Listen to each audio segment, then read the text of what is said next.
First of all, just to say that the presentations, certainly all the keynote presentations, should be available on the Siyaphumelela website.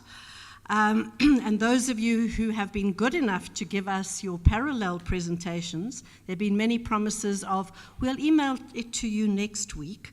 Next year, I think we're just going to make sure that you download it onto our computer so we have it. But please do send it through to us so that we can also attach that to the Siyaphumelela website. Fatima, is there an evaluation?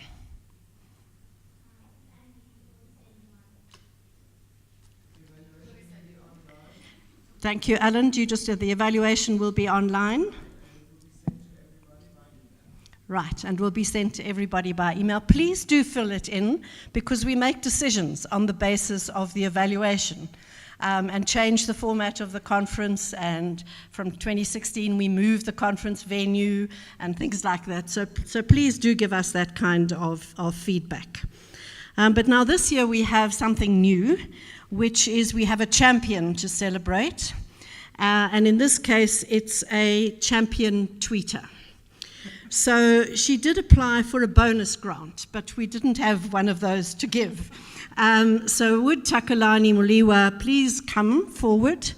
Takalani has 1,082 followers, and certainly in her tweets she mentioned Siyaphumelela at least 40 times.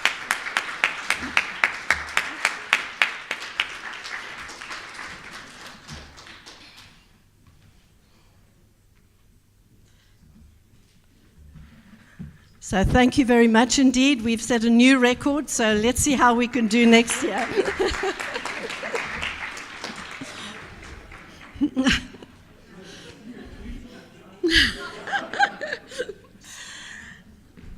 So then it's time for some of the thank yous.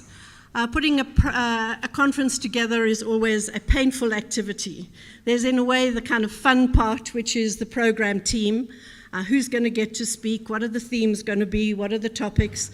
Alan, I'd like to thank you for leading the Sadie team in that regard, and Bill for your contribution. Bill is always enormously helpful with his Kresge colleagues at ensuring that we have exciting names of people who we can invite from the USA, and then we try and match them in South Africa. Not match them one-to-one, but we have our own ideas of great speakers we could have. So thank you to the program team. I'd also like to thank the Sadie support team, Fatima, Maureen, Elias, and Silendile, for the great work that you've done in making sure everybody got here, was looked after in various ways. But it's hard always to thank the wanderers. I had a special experience this time. On Tuesday night at 6 o'clock, I left my cell phone here, and it was returned to me. So. And also thank you very much indeed to the sound and video team. It's the same team that we enjoyed so much last year. So thank you guys. It's been great to have you here. And then to the speakers, those of whom we'd like to thank you very much for your activities and your presentations, your preparation. I think we had a lot of really engaging presentations this time round. And in the parallel sessions as well, many of you took a great deal of effort. We had the new notion of posters. I think there wasn't as much exposure, but certainly I enjoyed visiting each one of the poster sessions last night, and I think it might well be something that we could continue. People went to a lot of time and a lot of effort in order to produce those posters. And then finally, of course, there's the participants' engagement, lots of hard and wonderful questions that have emerged. I sat in on various of the follow-ons on the keynote addresses, and it was extraordinary to see how the conversations could go on kind of an hour and a quarter after the end of the keynote presentation. So those are all the thank yous for the conference. I would just like to make a few comments about moving forward. Siyaphumelela 1 will probably be proceeding through most of 2019. I think various of us have benefited from the strong rand. We also have had inevitable delays for a range of reasons, from fees must fall to various other poaching of staff, etc. So Siyaphumelela 1 will continue during 2019. And we will be starting to plan, and Bill will be talking more about that for Siyaphumelela 2. And we'll try and find ways of involving as many of you as possible in that decision-making process about how we should proceed to make this a wider initiative than it has currently been. I think we had a firm warning from the minister that that's what we ought to do, and not only stick to a certain small group of institutions. However, we've still got a lot of work to do in Siyaphumelela 1. We have a very vibrant website, and we'd like to encourage you all to continue to go to that and make more active use of it. We will be evaluating it ourselves, and I hope we'll make it a better place for you to go to so that we can extend its reach. We obviously have all the advising activities, the institutions working with Francois and his team, and I'm sure that they will keep us abreast of their progress through the Siyaphumelela website. We have Kevin from WITS, who's going to be working hard on the data warehouse project. Kevin, do you want to just put your hand up because you only came here today? And he'll be working on trying to develop the integrated data warehouse from WITS University, and we'll keep you abreast of that sort of work. You may have noticed I've already been rapped on the knuckles by a couple of participants here. Last time we made a whole lot of noise about a maths intervention, and we haven't actually reported back to you in any way about the progress that we have made. We did have a couple of workshops with the maths team. It's quite a hard group across the country to get together. There are lots of little initiatives, but we do think, and there's not a common philosophy or approach amongst the different groups. But we did come up at our last workshop with an idea which we are hoping to take forward with USAF. So soon after this workshop, we will be doing that, meeting again with Ahmed Bauer from USAF. He was meant to be here. Well, he was the first day, but unfortunately got taken ill, so hasn't been back. So I hope in the course of this year we'll be able to invite those of you who are really worried about the extent to which maths is a gateway subject will be able to participate there. Achieving the Dream will be at Long Island, and Bill will talk more about that.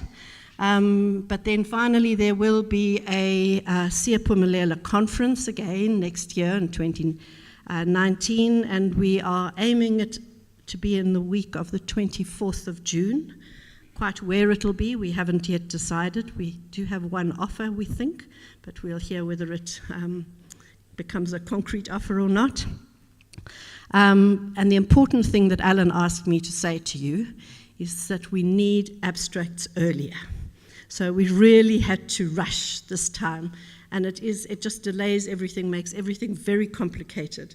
So we would like to be able to ensure that the abstracts are in by the end of February. So please, we'll put out at least notice of this as well, but please, if you could tell your colleagues who might be able to produce an abstract for us to do so by the end of February. And then just one, the group working from Seldru did tell us yesterday that they will be working on a research project in the course of this year, and I think it's a very interesting one, because we've talked a lot about food security and the basic needs of, it was a theme of this conference, and they're going to be trying to research how the new dispensation with regard to fees and the bursary that Minister Pandor spoke about, which is an all-inclusive bursary, for all of those families who have incomes of less than 350,000. What impact that actually has on the operation of the university. So we look forward to, obviously the first year will be early days, but the second year, but just to tell you that that research is in fact going on. So I'd like to thank you on my behalf and on Sadie's and Siyaphumelela's for your participation at this workshop, and give the last word to Bill. Thank you, Gennie. I'd like to first thank, sorry, we have to go to the 2 rounds of thank yous, but thanks first to the Sadie team, especially Gennie and Alan, Fatima and Ephraim, everybody who worked on the project. I'd also like to thank all of the workers here at Wanderers, the caterers, the other staff who've been serving us so well the last few days, and we very much appreciate their hard work at strengthening student success. I'd like to thank the more than 170 delegates from across South Africa who have been sitting here. Most of you are still here, which is a good sign. I think that shows how excited and interested all of you are in post-secondary access and success. I also want to thank all of the presenters who put so much effort into their work, whether it was a panel, whether it was introducing a speaker, whether it was speaking yourself, whether it was a poster session. We know that that's work you don't have to do. I've heard from many of you that you have pretty busy schedules back home and pretty full desks and inboxes, but so we really appreciate all of that work. I'd also, and of course the international speakers for coming so far to join us. Most of all, I know that she's already left, but I just can't thank Minister Pandora enough for her passion, her thoughtfulness, her brilliance, her leadership in improving post-secondary education in South Africa. I think we should all be so lucky, as I said a few days ago, to have a minister like that, and you are, in fact, so lucky to have a minister like that. So congratulations, and just so grateful for her appearance. A couple of next steps. I think just to reiterate some of the things that Gennie said, it's really helpful, I think, if you want to create a national movement to improve student success, to use that Siyapumalala website as a go-to site for resources, for information, to exchange information. I would encourage you to think about following Siyapumalala Kresge, which is the Twitter handle. That is the Twitter handle, right, for Kresge. And also the Kresge Do, Kresgedu, Kresge Edu. A Twitter handle, and to sort of get connected to a lot of the issues on student success that we tweet about back in the United States. Also, if you have any ideas about how Siyapumalala could improve, I understand from Gennie that the Sadie is going to get an info@Siyapumalala web or email address up next week on the Siyapumalala website. So look out for that and think of that as a way to sort of directly give feedback and information in addition to the written or the ordinary evaluations you have been asked to submit. And also, of course, there's Achieving the Dream in 2019. That will be February 18th through 22nd. It's usually about the 3rd week of February. It's in Long Beach. Long Island's in New York, so you don't want to go to New York for this. You want to go to Los Angeles. Long Beach is in Los Angeles.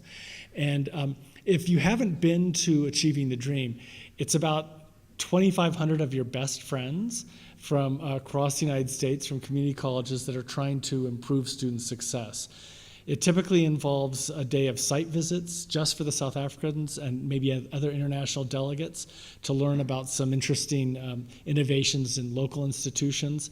There are a host of pre-conference workshops. There are sessions of any kind you can imagine. Usually there are some South Africa-led sessions. There's a South Africa dinner where all the delegates get together. And there's usually team time for South Africans to think about how they might apply what they've heard and learned about or just thought about while they've been away from the day-to-day work, so what they could do back home in South Africa. We usually try to provide some bursaries for people to go to Achieving the Dream, in addition to the regular Siyapumalala grantees. And Sadie will be announcing those opportunities later in the year. What about maybe September? Probably September. So look out for that and keep that in mind. Put that in your own tickler files to follow up. And if you end up going on your own institutional resources, do let Sadie know that you're coming so we can include you in the official delegation so you can benefit from all the side activities that we always do for the South Africans. Now that South Africa is still part of our work going forward for the next several years, we're going to be working with Sadie, with the Siyapumalala grantees, with SALDRU, with CHE, with DHET, with USAF, with all of our partners and all of you to think about what we could be doing next. How can we strengthen student success nationally based on what we've learned and what we can do going forward? In addition, of course, to the data warehouse project and the advising project, there is also the developmental math project that's being worked on. And of course, there's the Sia Pambili work at Salju on providing additional deeper research, but accessible research on how higher education can serve the nation. Now, there are a couple of things as you leave that I'd just like you to think about. I think at this point, we did a little calculation earlier today or yesterday, that we think that all 5 of the Sia Phumalala grantees have now, as institutions, prioritized student success as one of their top priorities institutionally in their strategic plans, and in some cases, it is the top priority now. And so, as you think about your own institutions, if you're not in the Sia Phumalala program, think about how you might also elevate student success. And there are there's 6 things that a couple of us were talking about that you might think about as you head home this weekend. First, rather than focus on the shortcomings of things like the school system or other things that are sort of beyond your direct control, turn the mirror on yourselves and think about what is it that we can do at our institution to improve student success? Are there processes, procedures, activities that we could do better at to help students succeed? Second, what evidence do you have for the interventions that you're using for student success? Are these things you've always done, you've done since 1985, but do they really work? And think about that. What evidence do you have for that work, or how can you get evidence to see if this is really the best use of your resources to enhance student success? Third, if you have evidence for it working, how could you scale it across the university?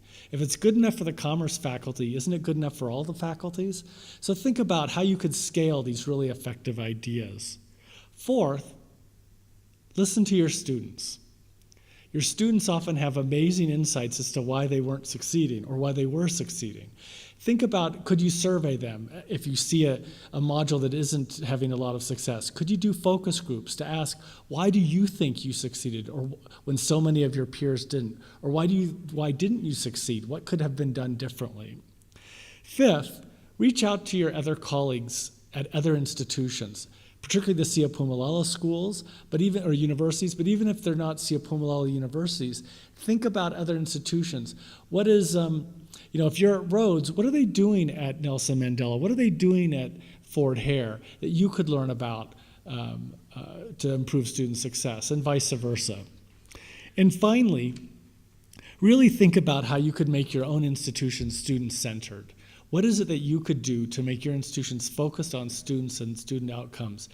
Because it's one of the things that we've heard from Portland State, from UC Riverside, and from Georgia State, is that making your institution student-centered not only improves student success, it often improves other things like research output. It improves the use of resources and makes your RAND go further because you're helping those students and you're helping the institution be more efficient and effective. So I know everybody has a lot of challenges, but I couldn't be more optimistic and pleased with the enthusiasm, the creativity, the thoughtfulness of everybody in the room. And I just, on behalf of the Kresge Foundation and its staff and trustees, just thank you so much for all your hard work, and have a great time going home. Thank you.